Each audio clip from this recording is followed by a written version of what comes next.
I did state I was going to do a profile today.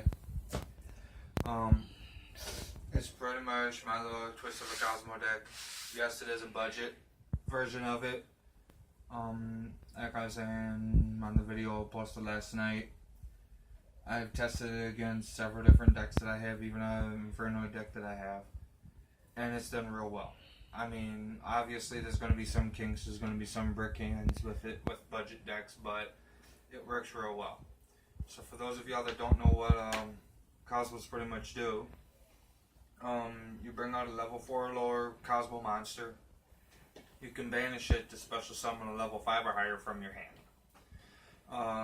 If you have a level 5 or higher Cosmo monster out on the field and it's destroyed by battle or card effect, you can banish it from your graveyard and special summon a monster that has that's one level lower, that's lower than that level from your deck straight to the field.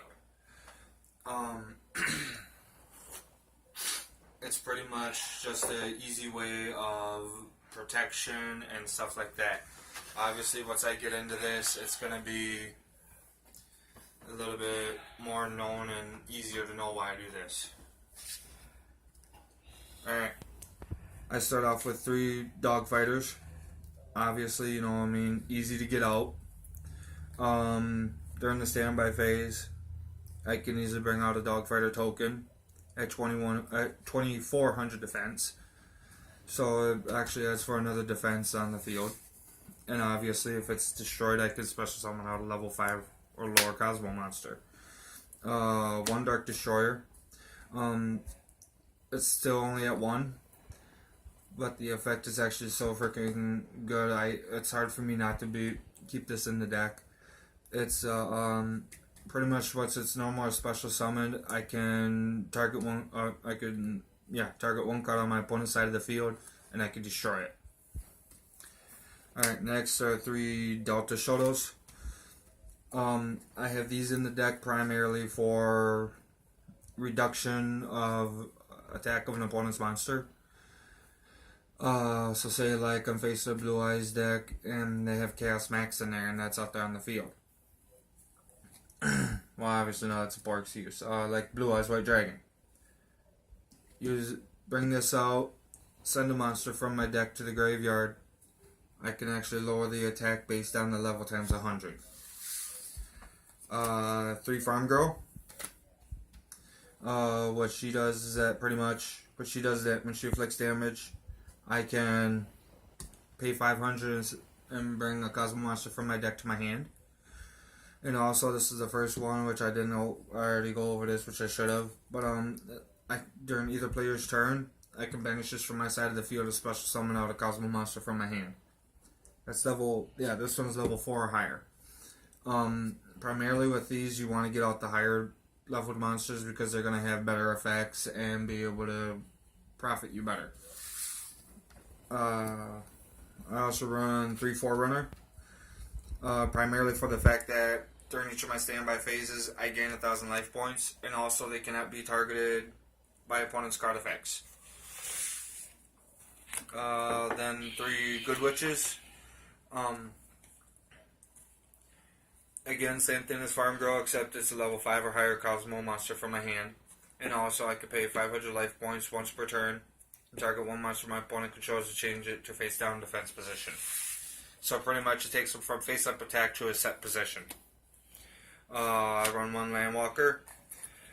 Pretty much, say somebody were to try use a Dark Hole.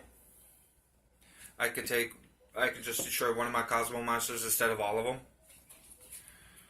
2 Scaredy Lion. I run 2 of these primarily because of the fact of if I can pay 500 life points, take 3 of my banished monsters, put them back in my graveyard, and inflict 500 points of damage on my opponent. 3 Slip Riders. It adds to Spell and Trap Destruction. Every time one of them is no more special summoned, I can target 1 spell trap card my opponent controls, and I can destroy it. 2 Sword Troopers. I can pretty much I pay 1,000 life points. I can target 1 of my banished monsters and special summon it. So say like I have this one of these out there in the field. I have a Farm Girl, and I have like a Dark Destroyer and a Forerunner in my hand. I'll pay the 1,000, bring the Farm Girl back out, and banish both of them, and bring out the Forerunner and the Dark Destroyer. 2 Strawman. Ooh, excuse me. Again, same reason as the Sword Troopers, but it has a little bit more of a limited effect. I only pay 500 life points, which is a little bit better, and I can special summon one of my banished Kozmo monsters. But its effects are negated, and it's destroyed during the end phase. Sword Troopers, it's not necessarily done that way. 2 Kozmo Wicked Witches, primarily for the attack, but also I can pay the 1,000 life points, and it can't be destroyed by battle or card effects. This is where my little twist comes in. I'm also playing 2 BLSs, primarily for removal or extra attack power. Pretty much, I can either banish a monster and not attack with it that turn, and that's each turn, not just one turn.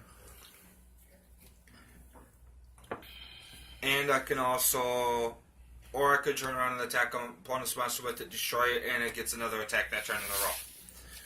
Also, Dark Arm Dragon.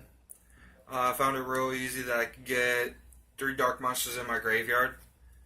Fairly easy, especially with the Delta Shuttles effect. Done with that, I could just bring this right on out and start banishing those and destroying my opponent's cards. That's it for the monsters. For the spells, I have Cosmic Cyclone. Pay 1,000, banish a spell trap card on my opponent's side of the field, which is another reason, which is the reason why I have 3 Forerunners in here. Dark Hole, obvious reasons, clear the field.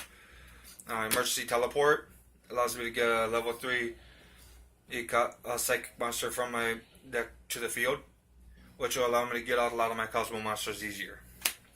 3 Light Swords, primarily for extra attack power on my 2s, 3s, or 4s.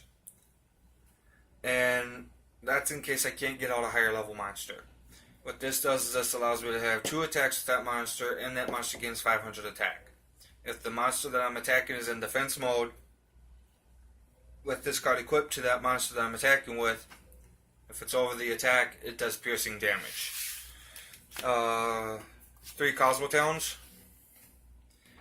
Primarily, target one of my banished, add it to my hand, I pay life points. And it's times over.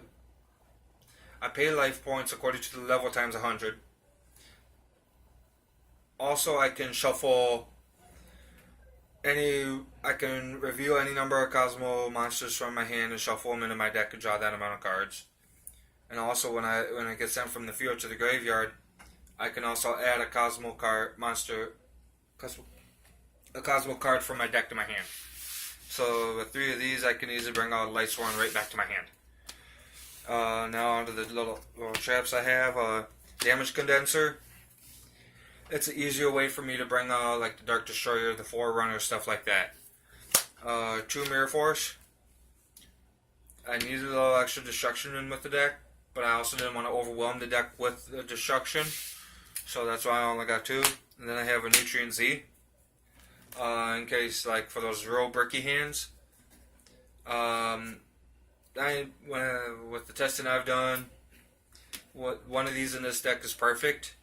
Usually when I get a bricky hand, this ends up being in my hand too during those brick hands, so it makes it a lot easier.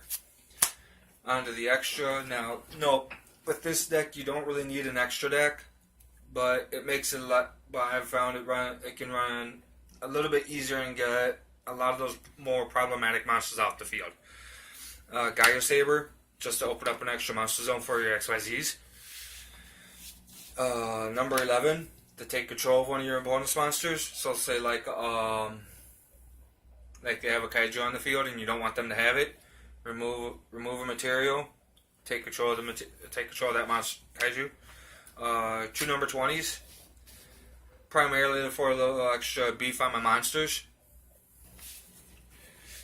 Number 61, just a little bit extra destruction.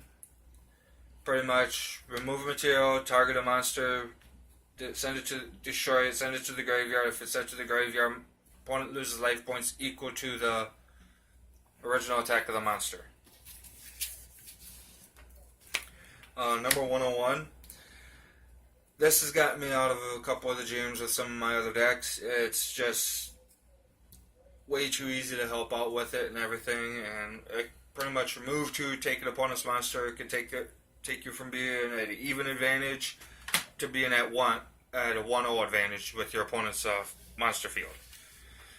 Also, I'm running 2 Proxy Dragons, primarily for the reason of Gaia Saber. Gaia Saber in the extra monster zone. This goes right here. It opens up 2 more zones. So it just makes it a whole lot easier that way. I know this probably isn't what you're expecting, but it's the easiest. It's the deck that I am going to be testing out for the next few months, seeing what other tweaks I could do to it. I obviously know it's not set up to be pretty much a tier 1 or tier 2 deck, and I know it's not going to be a tier 0 deck, but how I set this deck up is to be competitive. Not necessarily anti-meta or meta, but competitive. And with the cards that I had, I put the cards that I had that would work and make it be competitive, and that it helped to do that. Alright, well, that's the profile. Have a good day.